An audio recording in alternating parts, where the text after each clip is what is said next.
नमस्कार, बहुत स्वागत है आपका। एनडीटीवी मध्य प्रदेश छत्तीसगढ़ देख रहे हैं आप और आपके साथ मैं हूं आसिफ शेख। पूरा देश अब 4 जून का इंतजार कर रहा है जब लोकसभा चुनावों के नतीजे आएंगे। 4 जून को पता चलेगा कि अब की बार केंद्र में कौन सरकार बनाने जा रहा है। इन चुनावों में एमपी में 4 चरणों में मतदान हो चुका है। एमपी की देवास लोकसभा सीट पर चौथे चरण यानी 13 मई को मतदान हुआ था। देवास लोकसभा सीट में कुल 8 विधानसभा क्षेत्र आते हैं, जिसमें आगर मालवा भी शामिल है। आगर के मतदाताओं ने इस बार किन मुद्दों पर वोट डाला है और क्या है आगर के लोगों की उम्मीदें, यही जानने की कोशिश की है हमारे संवाददाता जफर मुल्तानी ने।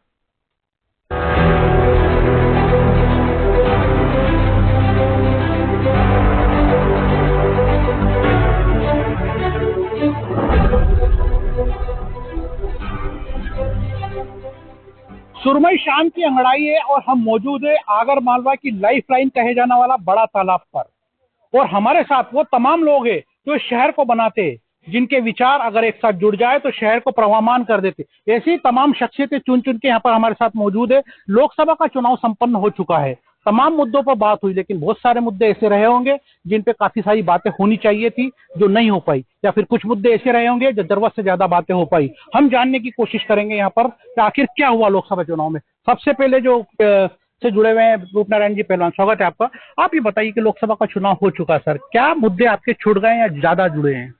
हमारे मुद्दे जो भी छूटे होंगे कि पर अब नई सरकार किसकी भी बने, चाहे कांग्रेस की बने या भाजपा की बने या अखिलेश की किसी की भी बने, किसानों का हमारा 3 मुद्दा है। एक तो 24 घंटे हमको बिजली चाहिए और अच्छा बीज चाहिए, और दूसरी बात जितना पानी ऊपर से गिरता है उसका संग्रहालय हो, और संग्रहालय और जमीन का जो वाटर लेट वो ऊपर आए तो ही किसान सक्षम हो सकता है। नहीं तो ये सब झूठी बातें है कि किसान की आय डबल हो जाएगी, टिबल हो जाएगी। ये निश्चित तौर पे किसान की आय दुगना करने के लिए जो आपने बताई है उन सबकी जरूरत है। शहर के नगरपालिका अध्यक्ष नीलेश पटेल जी मौजूद है। निश्चित तौर पर आपने शहर के विकास में काफी रफ्तार देने का प्रयास किया अपने स्तर पे। आपको लगता है कि निकायों में कहीं कमी रह गई है, गवर्नमेंट की पॉलिसीज में कुछ बदलाव होना चाहिए जिससे शहर को और ज्यादा निखारा जा सके? बिल्कुल, नगर पालिकाओं की पॉलिसी में बिल्कुल सुधार होना चाहिए। नगर पालिकाओं को अधिकार देना चाहिए, नगरीय क्षेत्र में जो भूमि जो राजस्व के नाम से दर्ज है उसको नगर पालिका को अधिकार दिया जाना चाहिए कि वो वहां पर डेवलपमेंट कर सके। उसमें किसी प्रकार की एनओसी किसी से नहीं लेना पड़े, कलेक्टर से मंजूरी नहीं लेना पड़े, टीएनसी से परमिशन नहीं लेना पड़े। मेरा मध्य प्रदेश सरकार से और हमारे मंत्री जी से निवेदन करूंगा, आने वाली सरकार के बाद, केंद्र के बाद मध्य प्रदेश में भी हम जाएंगे, निवेदन करेंगे हमारे मंत्री महोदय से कि जो खुली रिक्त भूमि पड़ी है लोग उस पर अतिक्रमण कर रहे हैं, शहर का डेवलपमेंट भी नहीं हो पाता है, उस पर रोजगार मिलेगा, वहाँ शॉपिंग मॉल बनेंगे, बगीचे बनेंगे, गार्डन बनेंगे। ऐसे बहुत सारे मुद्दे हैं जो हम बात करेंगे नई सरकार से। तो बहुत सारी चीजों की जरूरत आपने बताई शहर के विकास के लिए। व्यापार सबसे बड़ा हिस्सा होता है शहर के विकास के लिए, और जो व्यापारी महासंघ के अध्यक्ष देवीलाल जी सोनी, आप बताएं कि क्या मुद्दे छूटे हैं चुनाव में व्यापार को लेके?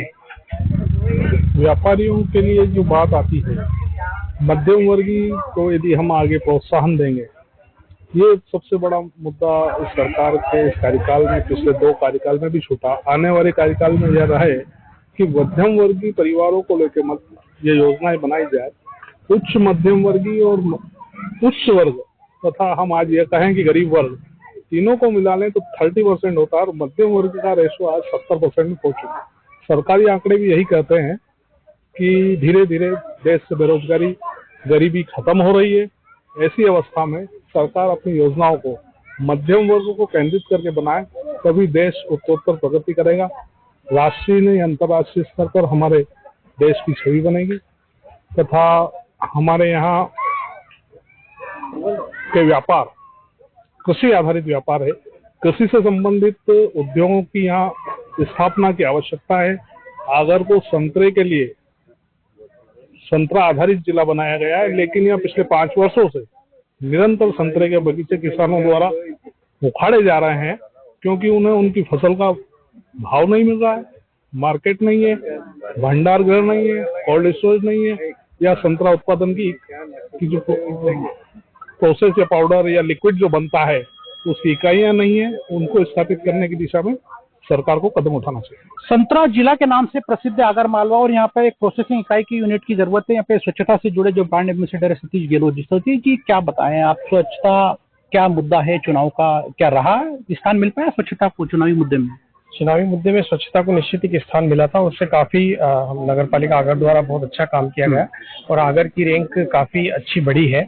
और नगर पालिका अकेले किसी भी मुद्दे पर अगर हम बात करें, स्वच्छता का मुद्दा हो चाहे किसी भी प्रकार का मुद्दा हो, जब तक जन सहयोग नहीं मिलेगा तब तक किसी भी कार्यक्रम व्यवस्थित रूप से संचालित नहीं कर पाते हैं, संपादित नहीं कर पाते हैं। तो स्वच्छता के लिए आम नागरिक से भी हमारा ये निवेदन है कि वो नगर पालिका कर्मचारियों का कंधे से कंधा मिलाकर सहयोग करें और अपने नगर को स्वच्छ रखने में आगे हाथ बढ़ाएं। और शिक्षा के क्षेत्र में भी मैं ये कहना चाहूंगा कि शिक्षा के क्षेत्र में भी आगर जिला बनने के बाद जो महती आवश्यकता है वो मेडिकल कॉलेज की आवश्यकता है और साथ ही इंजीनियरिंग कॉलेज की आवश्यकता है। एक महत्वपूर्ण बिंदु में यहाँ पर इंगित करना चाहता हूँ कि अगर जिला बनने के बाद भी यहाँ पे जो दृष्टि दिव्यांग बच्चे हैं या जो विकलांग बच्चे हैं या डिफरेंटली डिसेबल्ड बच्चे जिनको हम कहते हैं, उनके लिए ना तो हॉस्टल की व्यवस्था है ना किसी विशेष स्कूल की व्यवस्था है। तो ऐसे बच्चे इस स्कूल के अभाव में अपना जीवन यापन नहीं कर पाते हैं, वो शिक्षा नहीं मिल पाती उनको, उनका जीवन यापन नहीं हो पाता है। तो मेरा यही मानना है कि जो भी सरकार आगे आए वो इस क्षेत्र में काम करे, कम से कम बच्चों के लिए, ऐसे बच्चों के लिए हॉस्टल बने, ऐसे बच्चों के लिए विशेष स्कूल बने। क्योंकि जिले में अगर हम नेत्रहीन या दृष्टि दिव्यांग बच्चों की बात करें तो काफी बच्चे हैं, उनकी बड़ी संख्या में बच्चे हैं जिनको कोई विद्यालय नहीं मिल पाता। विद्यालय मिलता है तो ग्रामीण क्षेत्र से अगर वो जिले पे आते हैं तो उनके रहने की व्यवस्था नहीं है, उनके खाने की व्यवस्था नहीं है, अकेले पालक उनको छोड़ नहीं पाते हैं। तो मैं यही चाहता हूं कि आगे आने वाले समय में ऐसी व्यवस्था हो जाए कि उनका जीवन सुधर जाए। काफी गंभीर विषय आपने रखा है सतीश जी, और मानवीय दृष्टिकोण के हिसाब से बेहद जरूरी है। जैसे आप समाज सेवा से भी जुड़े हैं, पत्रकारिता से भी जुड़े हैं। आगर मालवा जिले में 2 विधानसभा आती है, दोनों अलग अलग लोकसभा क्षेत्र में आती है, यानी हमें 2 सांसद मिलते हैं। क्या उसकी अपेक्षा अनुपात के अनुसार जो विकास हो पाया आगर का, या जरूरत कुछ और है? अब मैं आगर के विकास से पहले एक गंभीर विसंगति की ओर आपका ध्यान आकर्षित करना चाहता हूं। आम चुनाव भारतीय लोकतंत्र के लिए सबसे महत्वपूर्ण महोत्सव के रूप में आम चुनाव आता है, पर दुर्भाग्य की बात है कि भारत निर्वाचन आयोग इस आम चुनाव को 44 दिन तक लंबा खींच दिया। अब लगातार चुनाव लंबा खींचने से मुद्दे सामने आते हैं, मुद्दे बनते हैं और बनते बिगड़ते हैं। इस स्थिति में मतदान का दिन आते आते चुनाव निश्चित रूप से बोझिल और निरस हो जाते हैं। दूसरे निश्चित तौर पे आपने चिंता जताई मतदान के प्रति निरस्ता को लेकर। शमीउल्लाह कुरैशी साहब एडवोकेट भी है, आप पार्षद भी है और अल्पसंख्यक राजनीति भी करते हैं। इस बार देखने में आया कि कांग्रेस के साथ साथ अल्पसंख्यक वोटर भी लगभग एब्सेंट जैसा दिखा, काफी कम मतदान हुआ है। क्यों निरस्ता है ये अल्पसंख्यक वर्ग में? चुनाव लंबा था, खासकर आपने जब प्रश्न किया है कि अल्पसंख्यक लोगों का रुझान निर्वाचन के प्रति कम देखा गया, उसका सबसे बड़ा कारण है कि अल्पसंख्यक वर्ग से जो नेतृत्व अभी तक होता रहा है, न सिर्फ नगर में बल्कि प्रदेश में और देश में, उन लोगों ने अल्पसंख्यकों के मुद्दों को राष्ट्रीय स्तर पर उठाया ही नहीं। इस कारण से एक बहुत बड़ी संख्या होने के बावजूद चुनाव में अल्पसंख्यकों की शून्यता रही है। कभी कभी ऐसा चुनाव होता है जब आपको ये महसूस होता है कि जिस चुनाव से आपको ना तो कोई फायदा है ना कोई नुकसान है, तो लोगों में निरस्ता आती है। वो कहीं कहीं देखने को मिली, जैसे हमारा लोकसभा क्षेत्र था, यहाँ चुनाव एक तरफा था, यहाँ चुनाव देखने को ही नहीं मिला कि चुनाव है। आपने भी महसूस किया होगा, दोनों दलों के प्रत्याशी और प्रतिनिधि लोगों ने जिस ईमानदारी से जनसंपर्क प्रचार होना चाहिए वो नहीं किया गया, इसलिए भी चुनाव में निरस्ता रही, उत्साह की कमी रही। तो एक तरह की नाराजगी यहाँ पर है इस वर्ग में, जो जिस तरह का निरुत्साह देखा गया। आप थैलेसीमिया के बच्चों के लिए काम करते हैं विकास सर, तो आपको क्या लगता है कि कई घोषणा पत्रों में इसको मुकाम मिला, एक चिंताजनक विषय विश्व का स्तर पर अगर देखा जाए तो? सर, हम इसे विषय को देखा जाए तो इसमें मेजर में सबसे ज्यादा अधिक संख्या भारतवर्ष में 1.5 लाख के समथिंग है थैलेसीमिया नामक बीमारी से ग्रस्त बच्चों की। इसमें छोटे बच्चे इस बीमारी से ग्रस्त रहते हैं और इसमें भारत वर्ष में केवल 10 ही हॉस्पिटल सर्वयुक्त है। मैं नई शासन सरकार से यही निवेदन करूंगा कि इस क्षेत्र में नए हॉस्पिटल बने और इनकी शिक्षा पे विचार के लिए नए आगे कुछ भी प्लानिंग करके एक नए स्कूल इनके लिए अलग से बनाए जाए, ताकि ये शिक्षा के माध्यम से कुछ आगे बढ़े। बिल्कुल, धन्यवाद आपका सर। खेल के मामले में काफी सारी प्रतिभाएं हमारे आगर के अंदर छुपी हुई है, लेकिन एक प्लेटफॉर्म शायद नहीं मिल पाया उनको। आप क्योंकि खेल प्रशिक्षक है, तो क्या चिंता है आपकी इसमें? आगर में खेल की दृष्टि से बहुत पिछड़ा है, यहाँ सुविधाओं का अभाव है। मात्र एक स्टेडियम खेल युवा कल्याण विभाग द्वारा निर्माण किया गया, वो भी अधूरा है, पूरा कंप्लीट नहीं है। उसमें सुविधाएं, ट्रैक का निर्माण होना चाहिए, उसके प्रशिक्षक की नियुक्तियां होना चाहिए। काफी समय से खेल शिक्षकों की कमी है, यहाँ तक कि हमारे जिला क्रीड़ा अधिकारी का पद भी खाली पड़ा है। तो मेरी ये इस चैनल के माध्यम से अनुरोध है कि ये जो मांगे है पूरी की जाए। सबसे बड़ी विडंबना तो जहां हम खड़े हैं, हम तैराकी प्रतियोगिता करवाने के लिए ये तालाब का ही उपयोग करते हैं, जो बहुत बेस्ट है। तो इस तरह ध्यान दिया जाए और खेल की सुविधाओं का तो खेल की जो प्रतिभा है उनको उभारने के लिए काफी आवश्यकताओं की जरूरत है भी। और गिरीश नगर जी, आपने तो रेल और 4 लेन को लेकर काफी संघर्ष आपने किया था, क्या आप मानते हैं कि आपके जो विषय हैं वो चुनाव में कहीं ना कहीं स्थान बना पाए? नहीं, बिल्कुल ये जो विषय रहे ये बिल्कुल गौण रहे। कहीं से कहीं तक 1976 से जो रेल लाइन उखड़ी थी उसकी मांग वर्षों से की जा रही है, लेकिन उस पर आज तक और इस चुनाव में विशेष रूप से उसको मतलब सुनियोजित तरीके से उसको गौण रखा गया, क्योंकि बड़े बड़े वादे किए गए, मुख्यमंत्री जी द्वारा भी की गई, उसके बाद में अनिल फिरोजिया जी द्वारा भी कहा गया, लेकिन यहाँ के वर्तमान जो सांसद जो वर्तमान में चुनाव लड़े उनके द्वारा इस रेल के संबंध में एक जरा सी चीज भी नहीं बोली गई। और न इस मंच पे जो कार्यक्रम हुए उसमें भी रेल का कोई उल्लेख नहीं हुआ। और क्षेत्र का विकास आवागमन से होता है और आवागमन के दृष्टि से ये आगर बहुत पिछड़ा हुआ है। एक शख्स और यहाँ पे आपने काफी काम किया है सर्प के मामले में और काफी जगह पे आप सांपों को पकड़ने का काम करते हैं।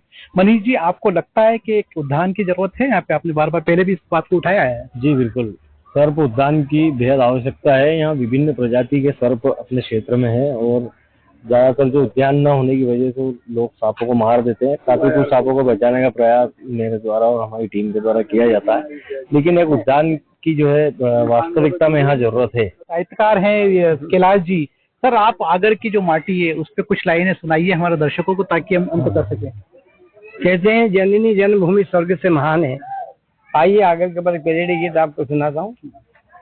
हो आगर रे तेरे बिना भी क्या जीना, तेरे बिना भी क्या जीना, फूलों में गलियों में आगर की गलियों में, आगर के बिना कुछ कहीं ना, आगर के बिना भी क्या जीना, हर धड़कन में माँ तुलजा भवानी, सांसों में बैजनाथ विराजे, मोती सागर के किनारे पर अचलेश्वर महादेव विराजे, केवड़ा स्वामी